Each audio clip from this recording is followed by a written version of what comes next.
Welcome to FM Talks. Grab your coffee, maybe take a deep breath, and let's just get right into it today. Sounds like a plan. Because we are talking about a moment that I can absolutely guarantee you have experienced. It is so universal, yet we almost never talk about the actual silent mechanics of it. Right. So picture this. It's maybe 7 p.m. on a Tuesday. You are sitting in your car in the grocery store parking lot. The engine is idling, the heater is running, and you are just staring blankly at the steering wheel. A very familiar scene. The rain is maybe hitting the windshield, and you are feeling that bone-deep, heavy exhaustion. Your internal battery is not just on low, it is running on the fumes of the fumes. Completely drained. Exactly. And right in that very vulnerable moment of surrender where literally all you want to do is drive home and put on sweatpants, your phone buzzes in the cup holder. The dreaded buzz. You look down and your stomach just drops.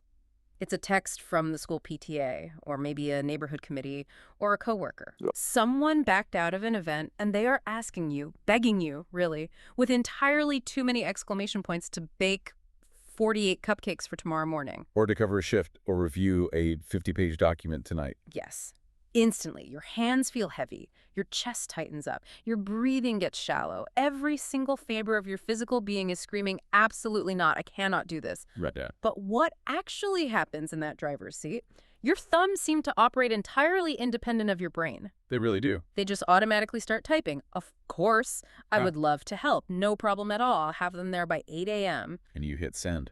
You hit send, the bubble turns blue, and immediately this overwhelming wave of regret washes over you. You want to throw your phone out the window. Absolutely. And the question that haunts us all in that moment is, why do we do this to ourselves?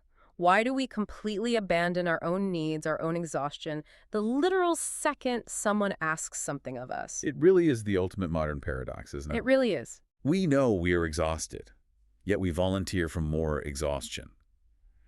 And this paradox is exactly why we are opening up the companion guide today. I'm so glad we are. Because when I was going through this manuscript, this really incredible roadmap to reclaiming your emotional safety and fixing those invisible energy leaks, that exact parking lot scenario was deconstructed. And it changes everything? It completely shifted how I view my own exhaustion. Mm-hmm. Because the first thing the full story makes crystal clear is this.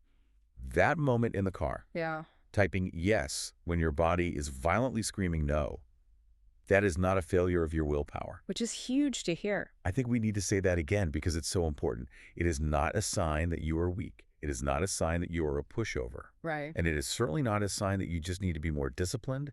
It is actually a biological symptom of what the author beautifully calls an unreinforced heart. An unreinforced heart. I love that phrasing so much. So our mission for today's chat is to really unpack this. We are going to explore how to patch these invisible energy leaks in our everyday lives. We desperately need to. We want to look deeply at the natural wiring that literally forces us to people-please against our own will.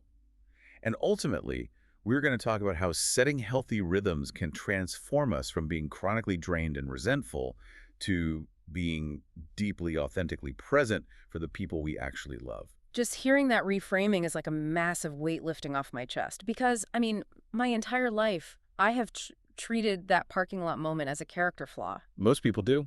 I would sit there and beat myself up thinking, why am I such a pushover? Why can't I just stand up for myself? There's a lot of self-blame. So much. To hear that it's not a moral failing, but rather an unreinforced structure completely changes the landscape. But I have to push back a little here because it feels like a choice in the moment.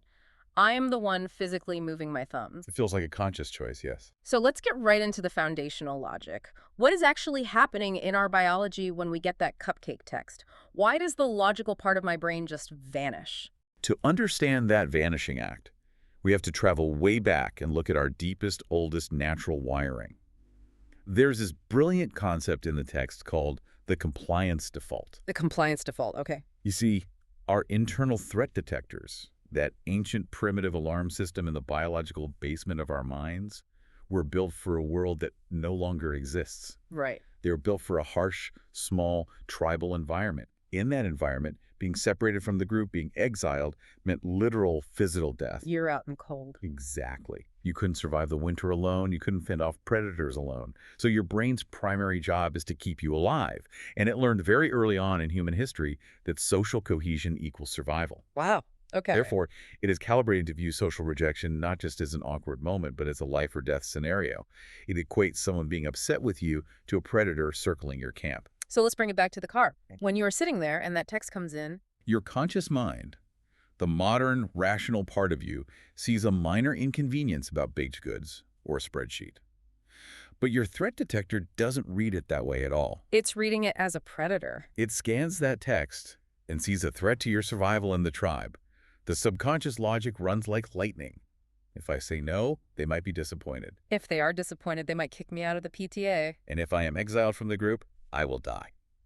It sounds incredibly dramatic, but that is the exact biological logic running in the background. Wait, really? So my brain is literally equating saying no to a cupcake request with starving to death alone in the wilderness. Yes. That is wild. No wonder the anxiety feels so intense. It feels like a disproportionate reaction because biologically it is treating it like a fatal threat. Exactly. And here is where it gets absolutely fascinating, and this directly answers your question about why the logical part of your brain vanishes. Right, the missing logic. To neutralize this perceived fatal threat, your body initiates a massive physical energy shift.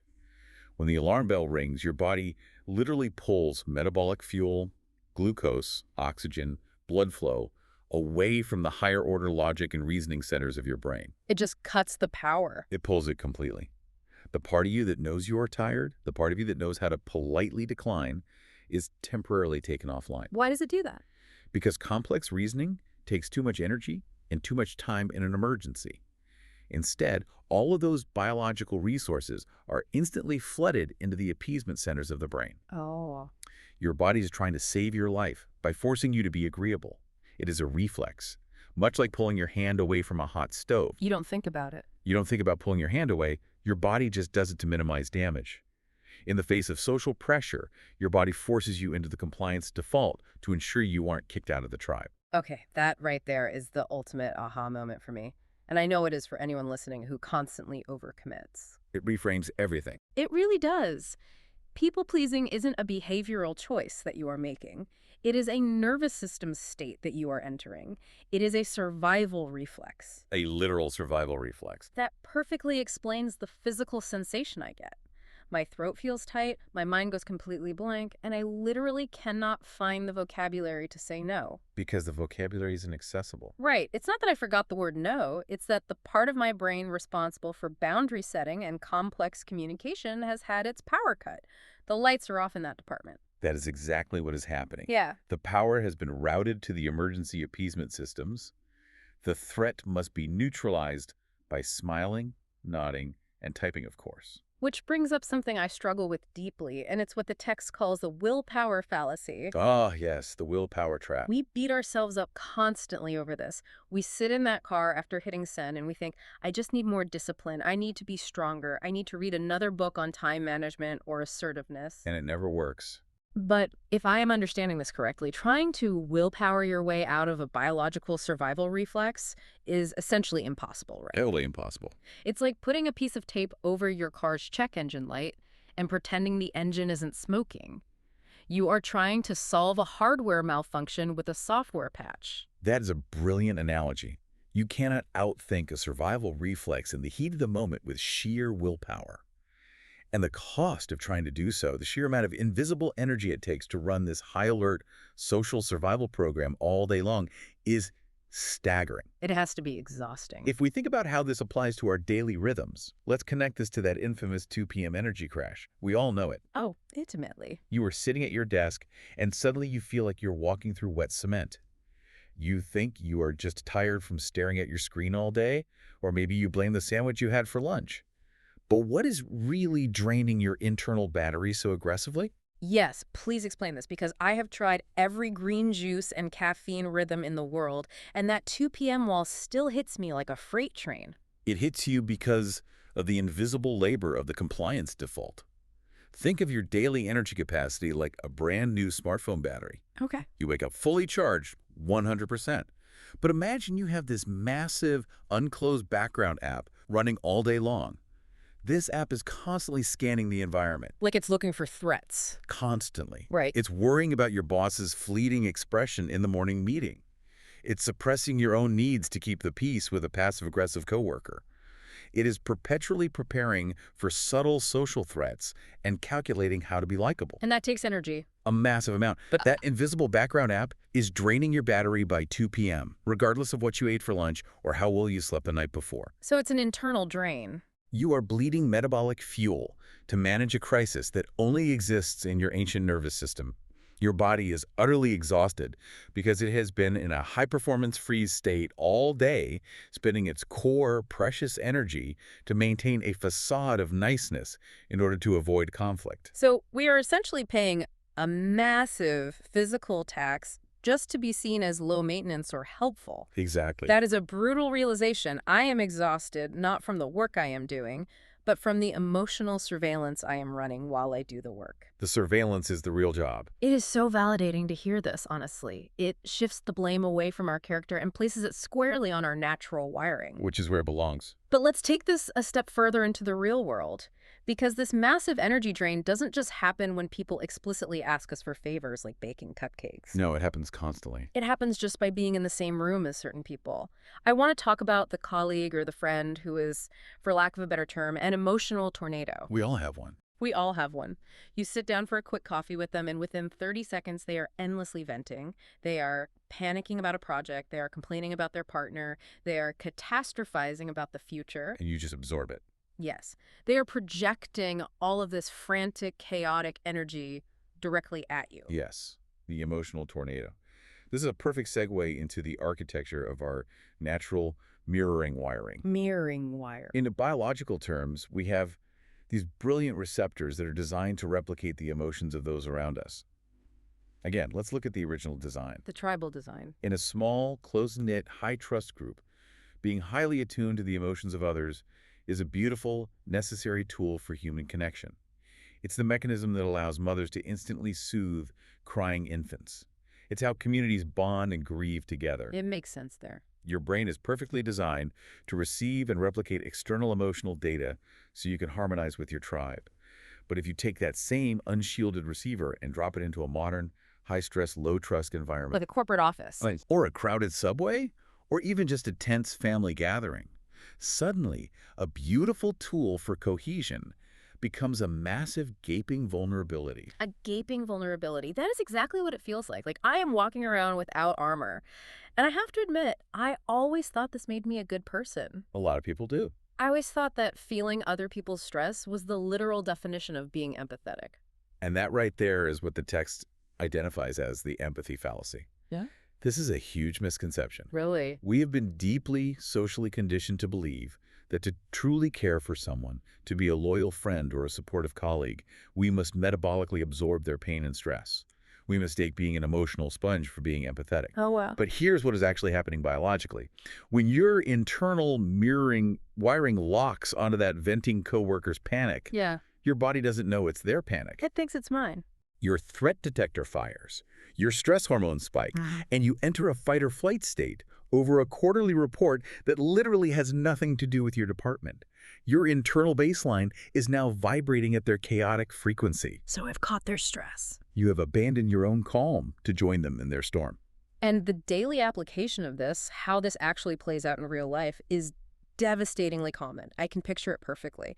You sit across from that friend for an hour. And they just unload. They complain, they vent, they release all this frantic energy into the space between you. You nod, you furrow your brow, you lean in, your heart rate is going up. You're doing the work. And then, at the end of the coffee date, they take a deep breath, they stretch, and they say, "Wow, I feel so much better. Thank you so much for listening. You are the best." Because they transferred it to you. They walk away feeling incredibly light and relieved, but you walk away feeling like you are wearing a lead vest. Your chest is tight, your mind is racing, your jaw is clenched, and you are physically exhausted. Because you took on the weight. And the harsh reality that I have had to face, and it's a tough pill to swallow, is that I haven't actually helped them process anything. I haven't solved their problem. Not at all. I've just become a second casualty of their stress. Uh, I became a human dumping ground. I think this is where the distinction between signal and noise becomes the most valuable tool we can possess. yes, the signal versus the noise. The signal is the actual information they are trying to communicate. For Mhm. example, the signal is, I am having a really hard time communicating with my boss. The facts. Exactly. The noise, however, is the frantic, chaotic, high alert energy they are projecting into the room while they say it. True empathy, real, sustainable empathy, is hearing the signal. Yes. The empathy fallacy is absorbing the noise. That is perfectly distilled. Yeah. True empathy is hearing the signal while rejecting the noise. Yeah. You are trying to be a supportive bridge for them, but by absorbing their noise, you are actually just allowing a massive leak in your own internal battery. It's just draining us. And the trap is, because we mislabel this massive energy leak as a moral virtue, we tell ourselves, I'm just a very highly empathetic person, I'm a healer. We don't put up any defenses. We think we're supposed to be open. When we feel our heart rate spike while they're venting, instead of pulling back and protecting our peace, we actually lean in further. We lower our defenses to connect, which just accelerates our own emotional insolvency. So we go bankrupt. We go completely bankrupt trying to pay off their emotional debts. Okay, that sounds incredibly profound in theory. But I am the realist here, and I need to know how to actually execute this. How do I fix this on a random Tuesday morning when that coworker traps me in the break room by the coffee machine? You need a practical tool. Exactly. How do I stop being an emotional sponge without coming across as cold, callous, or uncaring? I still want to be a good friend. You absolutely can be a good friend, and in fact, you will be a better friend when you aren't exhausted by them. The text offers such a brilliant practical daily habit for this, and it involves a visualization paired with a physical cue. Okay, I love a physical cue. It's called the invisible screen. When you find yourself cornered in that break room and the emotional tornado starts spinning, you don't have to walk away or tell them to stop talking. Thank goodness. Instead, you actively decide in your mind to drop an imaginary, reinforced, floor-to-ceiling glass screen between you and them. You visualize it. The glass screen. It is sound permeable, meaning you can clearly hear their words, the signal. But it is emotionally impermeable, meaning their frantic static play. The noise bounces right off the glass and stays on their side of the room. I love that visual, but I know my brain, and if I just imagine a piece of glass, it's going to shatter the literal second they start crying or getting really intense. Is there a way to anchor that? Yes, and this is the crucial part. To anchor this screen physically, you do something very subtle. You cross your ankles. Cross my ankles. That seems almost too simple. It sounds incredibly small, almost too simple to work, but physically crossing your ankles grounds you. It acts as a subtle, somatic signal to your own nervous system that your physical and emotional borders are now closed. Oh, that's clever. It physically keeps your energy contained within your own body. While you are standing there with your ankles crossed, visualizing the screen, you are silently declaring to your own nervous system their energy belongs to them. My peace belongs to me. You are remaining sovereign. Their energy belongs to them. My peace belongs to me. I can actually feel my shoulders dropping just thinking about doing that. It changes your posture entirely. I can nod. I can say, I am so sorry you're dealing with that. I can hear their signal, but I am not letting their static infect my internal battery. I am keeping my power. Precisely. Empathy should be a bridge for understanding, not a leak for your vital energy. So true. Now, while we are on the topic of absorbing other people's weather and being so hyper-focused on keeping everyone else happy, we have to look at the root cause. The root cause, okay. Why are some of us so prone to this? Why is this compliance default turned up to an 11 for so many people? Yeah. And this leads us to what I think is one of the most profound and, frankly, heartbreaking insights we're going to cover today. I'm bracing myself. The good girl ghost and the absolute exhaustion of fixer mode. Oh boy. The good girl ghost. I have a feeling this is going to feel like a personal attack, but let's go there. It's a very common ghost. Our natural wiring isn't just shaped by ancient human evolution. It is heavily shaped by our earliest, most formative environments.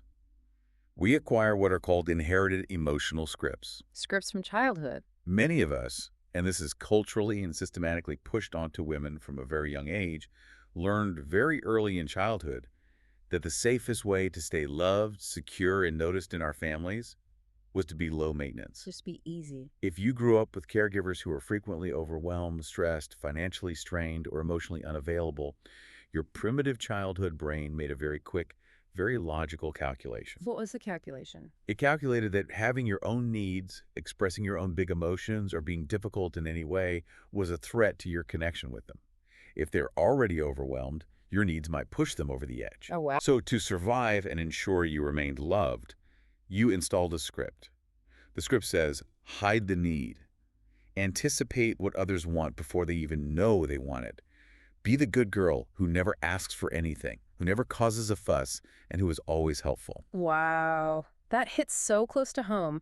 I remember priding myself on being the easy child. So many do. I thought being low maintenance was my best personality trait. I thought it meant I was independent.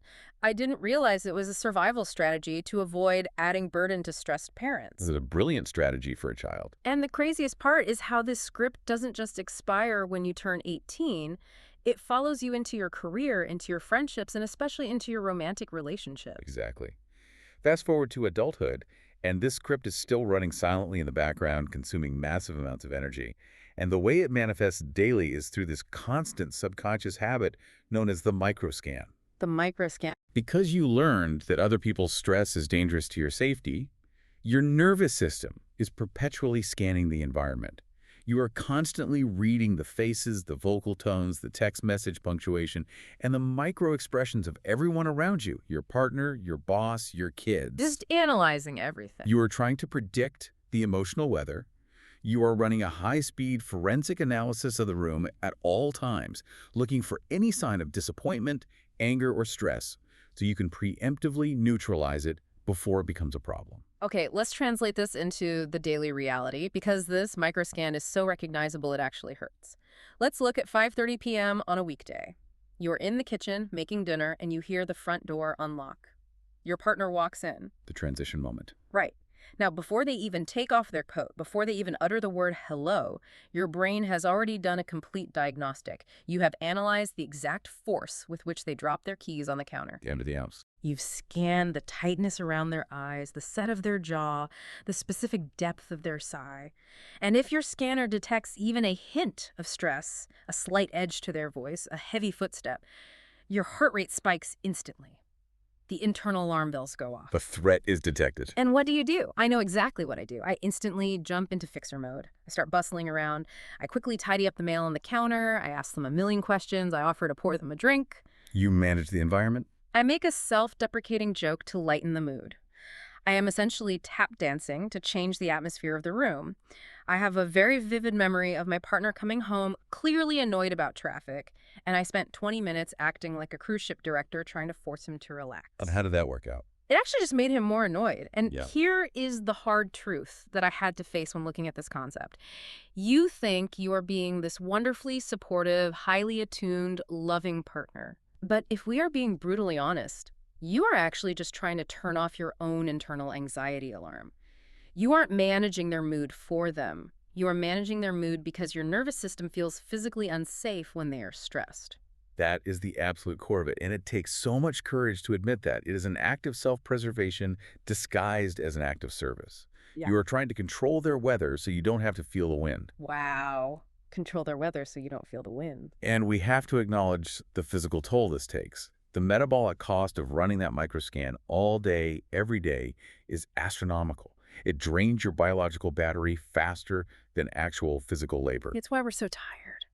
You feel completely hollowed out and depleted at the end of the day, not because of the emails you sent or the meetings you attended, but because you spent 8, 10, 12 hours acting as the unpaid, overworked emotional manager for everyone in your radius. It's an exhausting job. But the real tragedy of the fixer mode feedback loop isn't just the exhaustion.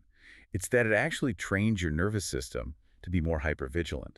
Wait, really? It makes it worse. Think about the mechanics of it. When your partner comes home stressed, you feel anxious, you offer the drink, you make the joke, you tap dance. Eventually, the tension in the room dissipates. Because they eventually relax. Right.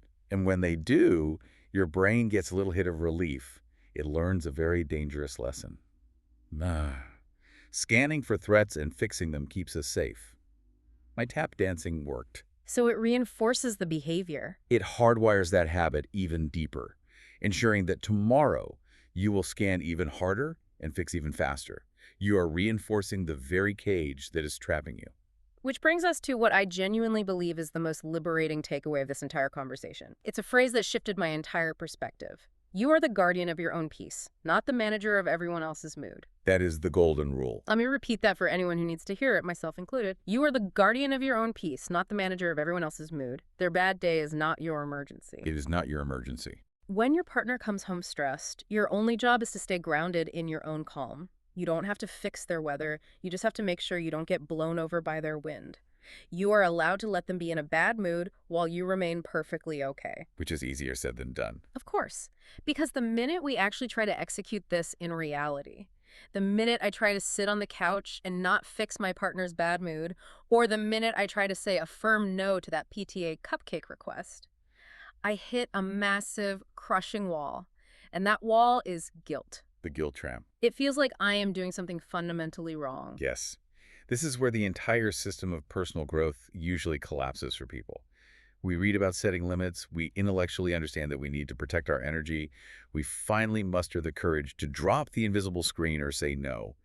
And then we feel a wave of guilt so intense, so suffocating that it physically hurts. It's a physical pain in your chest. It feels like a heavy stone in your stomach. And because it hurts so much, we panic and immediately retract the boundary to make the pain stop. We backpedal. But if we look at the biological breakdown of guilt, it changes everything. We have been taught since childhood that guilt is the voice of our conscience. Yeah. We believe it is a moral compass telling us we did something bad. Right. But in the context of stepping out of the compliance default, guilt is not a moral failing. It is simply neurological withdrawal. Neurological withdrawal, like from a substance. Exactly like that. Think about the compliance default we discussed earlier. Your brain has spent decades, maybe your entire life, associating social approval with survival. Right, the ancient tribal wiring. Every time you pleased someone, every time you fixed a mood, every time you said yes when you wanted to say no, your brain rewarded you with a little hit of dopamine and oxytocin. It told you, good job, you are safe, you belong. We get chemically rewarded for people-pleasing. Over the years, you become chemically hooked on being accommodating. You are addicted to external validation. So when you finally say no, or when you finally stop tap dancing to fix someone's mood, you are abruptly cutting off that supply of approval chemicals. Your body throws a massive chemical tantrum. Your stress hormones spike, your anxiety flares, and your brain screams, danger, connection lost. Go back and fix it. That makes so much sense. You aren't feeling guilty because you are a bad person or a selfish friend. You are simply experiencing the biological withdrawal symptoms of a system that is detoxing from the drug of external validation. Oh my goodness, that completely reframes the entire experience. Guilt is just a chemical tantrum. It's not a red flag proving that I made the wrong choice. It's actually a sign that the old wiring is breaking. It's proof that it's working.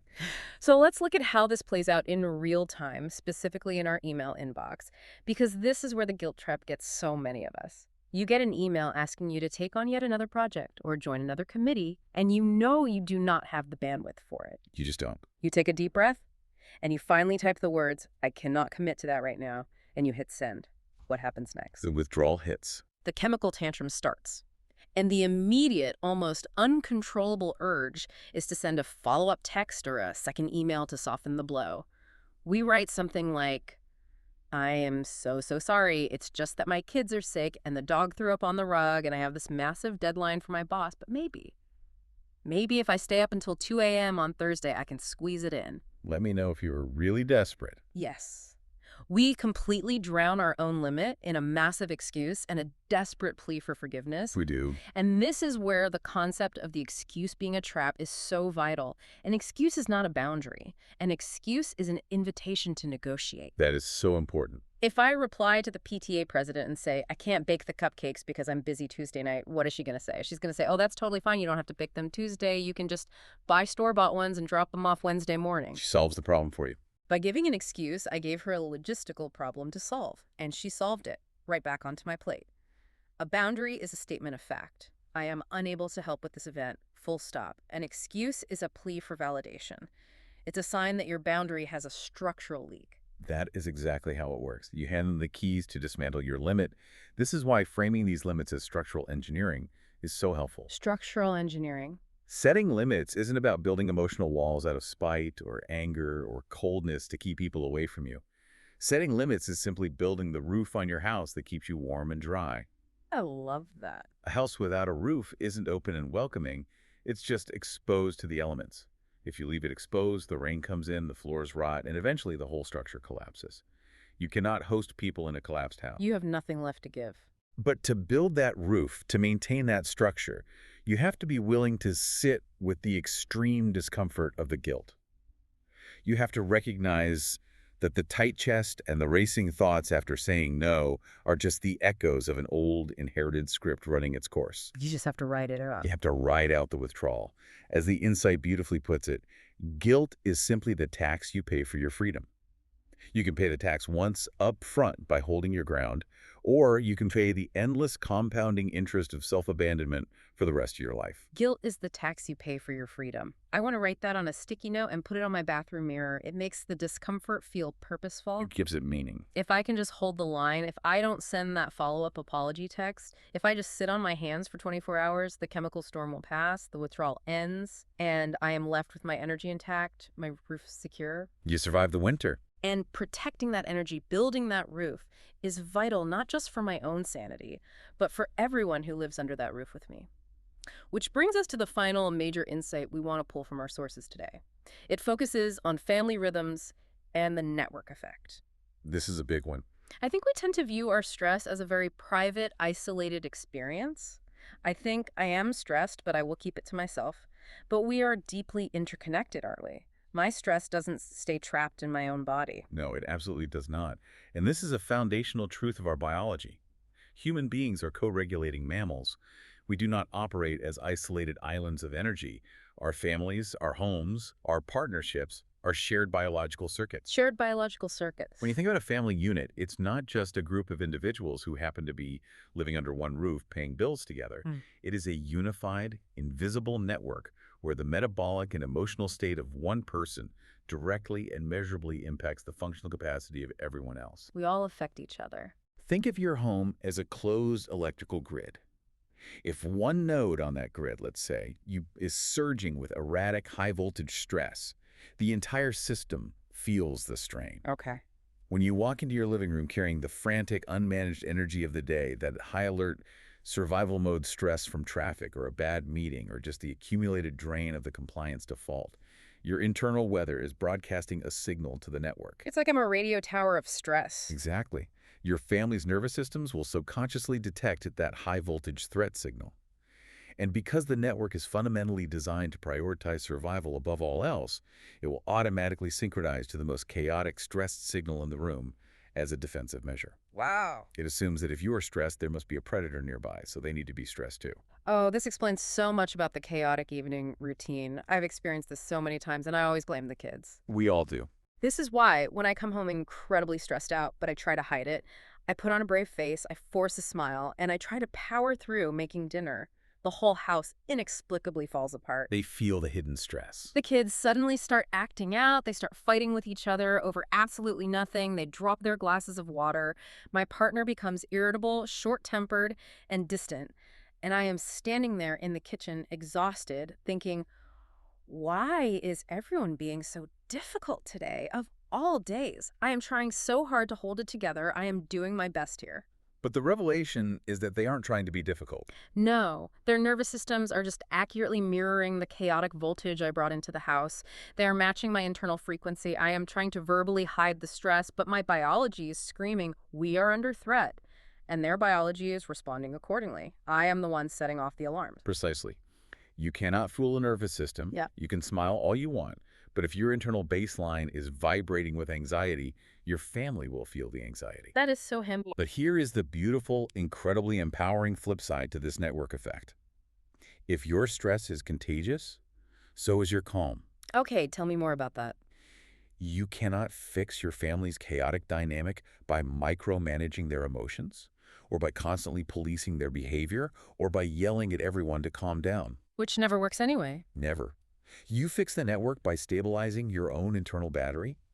When your internal baseline is grounded, when you are operating from a place of genuine regulated calm, because you haven't given all your energy away to everyone else all day, you broadcast a signal of safety into the network. So my calm regulates them. When you are steady, the whole house feels safe. They can physically power down their own threat detectors because they sense that you are holding the frequency of peace. Your calm is not just a personal luxury or a self-care benefit. It is the greatest gift and the ultimate act of leadership that you can offer your home. That is profound. It completely shifts the responsibility. It takes the pressure off having to fix my partner's bad mood or control my kids' tantrums and puts the focus back entirely on regulating myself. If I am the grounded node in the electrical grid, the rest of the grid will stabilize. Inside-out approach. So how do we practically do this? Because the reality is, I do have stressful days. I do get stuck in traffic. How do we stop broadcasting the chaos of the day into our homes the second we turn the key in the lock? That brings us to our Saturday setup. Yes, we always like to leave you with a simple, tangible gift you can use today. We don't want to give you another massive project or another item for your endless to-do list. We want to give you a rhythm you can easily integrate. So, based on this network effect, here is a practice called the circuit break. It's very simple. Tonight or tomorrow, or whenever you are returning to your family after a long day of work or running errands, I want you to change your routine. Do not just rush out of the car, grab the groceries, and hurry inside to start the next task. Sit in your car in the driveway, or if you take the train, stand outside on your front porch for exactly 60 seconds. Touch the steering wheel, or rest your hand flat against the door frame to ground yourself physically in the present moment. Close your eyes. Take 3 long, deep exhales. Make the exhale longer than the inhale. Yes, those long exhales manually engage your internal brake, slowing your heart rate and physically turning off the threat detector. And as you breathe, silently declare to yourself, the work circuit is closed, the home circuit is open. That's the transition. By doing this, you are intentionally breaking the electrical flow of stress. You are deciding consciously to enter your home as a signal of safety, not a broadcast of noise. It takes 1 single minute, but it changes the entire emotional trajectory of the evening for your family. It is such a brilliant mechanical reset for the nervous system. It creates a definitive boundary between the chaos of the world and the sanctity of your home. It really does. And as you start implementing these new rhythms, as you start using the circuit break, as you start holding the line on your limits, and as you endure that uncomfortable tax of guilt to protect your energy, you are eventually going to cross into a new, unfamiliar phase. And I want to leave you with one final, deeply provocative thought from the source material to mull over as you navigate this. Love this part. It is the concept of the winter season.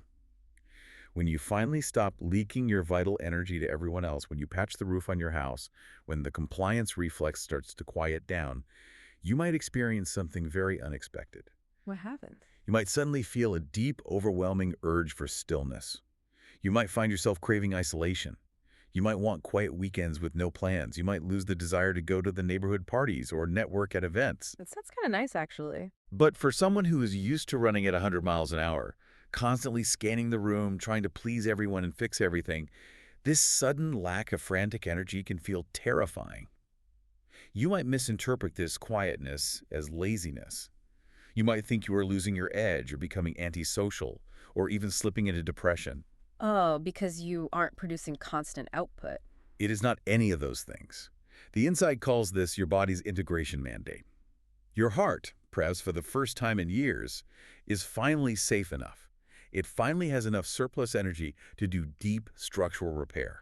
The old frantic wiring of the compliance default is being dismantled, and new secure wiring is being laid down. That's a huge internal shift. This internal renovation requires massive amounts of metabolic and emotional resources, which is exactly why your body is asking you to power down externally.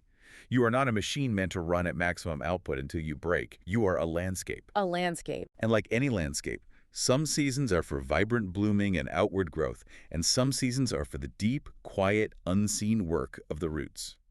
If you find yourself in that stillness, do not fight it. Do not force yourself to bloom in the winter. Trust the timing of your own heart. What a beautiful, incredibly reassuring place to land. Trust the timing of your own heart. Allow yourself the winter. If you want to dive deeper into these ideas, the full guide is available on Amazon. You can find the link in our bio. It's a perfect deep dive for a quiet afternoon. Thanks for listening to FM Talks.